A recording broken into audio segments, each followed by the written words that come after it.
सबसे पहले एग्ज़ाम में क्या है कि मैंने देखा कि मेरा ज़्यादातर मिस्टेक्स हो रहा है कि मेरा लाइक हम चीज़ों को मेरे को सारे कॉन्सेप्ट्स याद मतलब पता है, बट मेरे दिमाग में ना एक्टिव नहीं है। एंड एक होता है ना कि आपने कोई प्रॉब्लम देखा फॉर एग्ज़ाम्पल मैथ्स का या फिज़िक्स का, तो you have tools like conservation of momentum और अदर थिंग्स। तो वो सारे टूल्स से ना मैं हैंड लाइक मुझे पता है कि होता क्या है, क्यों होता है। I even consider them very beautiful, but the thing is कि वो जो एग्जाम एनालिटिकल हैंडी थिंग्स होती है ना, जो कि देखते ही बच्चा टूल्स लेके पूरा करने लगता है, वो मेरा जो है काफ़ी मतलब थोड़ा कमज़ोर है। And it's also because of lack of practice. And मुझे लाइक जेईई मेंस से पहले मैंने टेस्ट जो लाइक एक्चुअल जेईई मेंस होते हैं पिछले साल के, वो दिए थे। एंड उसमें मुझे 150 से मतलब 150 से 170 तक आते थे। लाइक मैंने 5 ही दिए हैं और उससे पहले कोचिंग के देते थे जिसमें कम आते थे वैसे। बट उस एक्चुअल जेईई मेंस से 150 से 170 तक आते थे, किसी में 180 भी छुआ है। एंड मुझे एक्चुअल जेईई मेंस में 79 परसेंटाइल आया, तो काफ़ी बड़ा शॉक भी लगा था मुझे। एंड उसके बाद फिर मेरे घर में जो है पापा, वो तो क्या ही बोलें। तो उसकी वजह से काफ़ी दिक्कत हुआ। एंड सर मेरा क्या है कि मेरे को मेरे को पता है कि मेरे को आईआईटी क्यों जाना है, ठीक है? एंड उसकी वजह से और मैं जो है ना बहुत सारी चीज़ें देख या समझ सकता हूँ, तो पैटर्न लाइक बहुत कुछ है। मैं अभी इतना क्या ही बताऊँ। उसकी वजह से मेरे को बहुत ज़्यादा ही फ़ील और दिखाई देता है। एंड बहुत लाइक अगर मैं गिरता हूँ, मैं फ़ेल होता हूँ, तो I fall existentially. If I rise तो वो भी बहुत अच्छा एक्सट्रीम में होता है। तो सर इसकी वजह से बहुत ज़्यादा मेरा जो है दिमाग भी बहुत ज़्यादा खराब होता है। प्लस पापा जो हैं लाइक मेरे अगल-बगल जो लोग हैं, उनके बच्चों को 99 और कुछ आया है, तो पापा उसको देख के और ज़्यादा मेरे पे ये करते हैं। आई नो कि ही केयर, बट वो भी इंसान है, तो वो भी बहुत ज़्यादा लाइक प्रेशर देते हैं। एंड उसकी वज़ह से मेरा दिमाग बहुत इफ़ेक्ट होता है। और मेरे खुद के भी काफ़ी सारी गलतियाँ मैंने 11th-12 में की हैं, जिसकी वज़ह से मैं आज यहाँ पे हूँ। तो सर वही बहुत दिक्कत है। और बात ये है कि अभी मैं मेंस पे ही फ़ोकस कर सकता हूँ, ये भी मुझे पता है। लेकिन अब जो एबीसी कोर्स है उसमें मैं तो थोड़ा लैग हूँ। एंड जैसे कि पहले अभी मीटिंग में पूरा देख रहा था, एंड आई नो कि अब आगे क्या करना है, बट वही प्रॉब्लम आ रहा है मेरे दिमाग में कि अब यार मैं मेंस में 99% ले भी आऊँ, even if I get that confidence, उसके बाद भी मेरे पास कितना ही है, 1.5 मंथ्स है। एंड अभी पहले कितने सारे बच्चे एबीसी कोर्स में ही कैप्स एंड ये सब टाइप की चीज़ों के डिस्कशन कर रहे थे। उसी से पता चलता है कि मैं अभी उनसे कितना पीछे हूँ। उन बच्चों से मुझे 1.5 महीना में आगे निकलना है।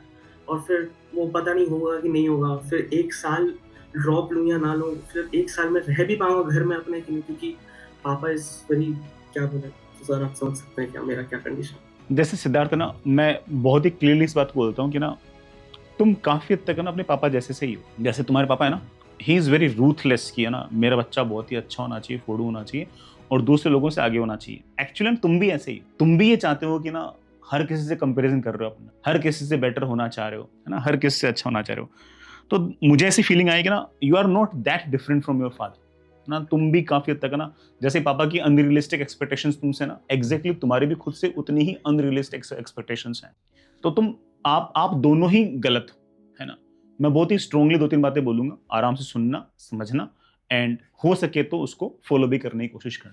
पहली ये कि ना देखो, जेईई-वेई है ना, अपनी जगह है, चलता रहता है। जितने भी लोग जेईई की प्रिपरेशन करते हैं, है ना? उसमें से मोस्टली लोग जेईई की प्रिपरेशन नहीं करते हैं, वो जेईई की प्रिपरेशन करने की एक्टिंग करते हैं और उनके लिए जेईई सिर्फ़ और सिर्फ़ एक रैट रेस है, उससे ज़्यादा कुछ नहीं है। साइंस को, मैथ्स को प्रेम से पढ़ना, ऐसा बड़ी मुश्किल से कोई 1 आधा % बच्चा करता है और वही 1 आधा % मोर और लेस ऊपर की रैंक्स के आस-पास रहता है, ठीक है? उसमें से कुछ बच्चे ऐसे होते हैं जिनको साइंस और मैथ्स से उतना प्रेम नहीं होता, but they are trained so well कि ना वो जेईई के अंदर अच्छा कर जाते हैं, ठीक है? तो मैं बहुत ही क्लियरली बोल दूँ कि भई वो एक प्रेम होना आवश्यक है। कि आप ये नहीं कह सकते कि मेरे को आईआईटी जाना बहुत ही ज़्यादा अच्छा लगता है, मेरे लिए आईआईटी जाना बहुत ही ज़रूरी है, इसलिए मेरा आईआईटी में हो जाएगा। नहीं, ऐसा नहीं है।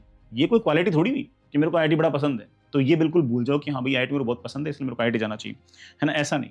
दूसरी बात, मैं कहूँगा कि बहुत ही रियलिस्टिक एक्सपेक्टेशंस अपने आप से रखें, अनरियलिस्टिक एक्सपेक्टेशंस बिल्कुल ना रखें। आपको अगर लाइफ में अगर आगे बढ़ना है, तो अपने बारे में और जो सिचुएशन अराउंड है, जो पीयर ग्रुप है, उसके बारे में एकदम एग्जैक्ट आपको आइडिया होना चाहिए कि अरे मैं कहाँ खड़ा हूँ, कंपटीशन कितना टफ है, पीयर में लोग बाग कैसे हैं, ये बिल्कुल बहुत ही इंपॉर्टेंट है। तो थोड़ा सा यथार्थ के अंदर जिया करो।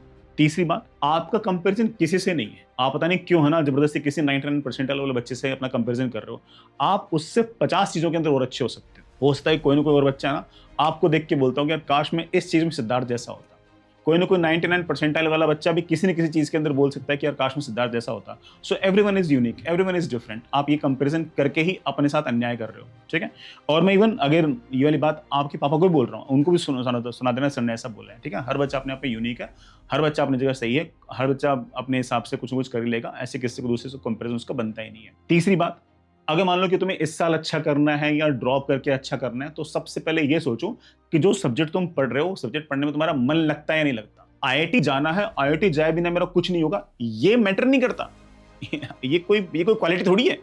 मेरे को सब्जेक्ट पढ़ना पसंद है या नहीं, मुझे साइंस, मैथ, फिजिक्स, केमिस्ट्री इनके साथ टाइम बिताना, अपने आईक्यू पर, एप्टीट्यूड पर, एनालिटिकल स्किल्स पर काम करना पसंद है या नहीं है। अगर पसंद है तो ठीक है, पढ़ो, अदरवाइज पसंद नहीं है तो ऐसा नहीं कि आईआईटी पसंद है इसलिए तैयारी कर लूंगा, ऐसा नहीं है, ठीक है? अगली बात, अब मैं ये तो मैंने जो तेरी जो साइकोलॉजिकल बातें थी ना, मैंने उनका रिप्लाई करने की कोशिश की, आराम से इत्मीनान से उसके ऊपर वापस सुन लेना। अब आता है तुम कर क्या सकते हो। आई वुड से दैट कि आपको स्पेसिफिकली सिर्फ और सिर्फ अगले 25 दिन के लिए सिर्फ और सिर्फ जेईई मेन स्पेसिफिक बातें सोचनी चाहिए, उसके अलावा कुछ भी नहीं सोचना चाहिए। जो भी आपने क्लास नोट्स बना रखे हैं उनको बार बार रीड आउट करो, जो एनसीईआरटी है उसको एक दो बार रीड आउट करो, साथ ही साथ 2026 के जितने क्वेश्चन हैं वो एक बार ऐप के ऊपर जाके सारे के सारे वापस से लगाओ। जितने यूटीएस हो चुके हैं उनके टेक्स्ट सॉल्यूशंस रीड आउट करो, और जो यूटीएस बचे हैं उनको as a form of test दो।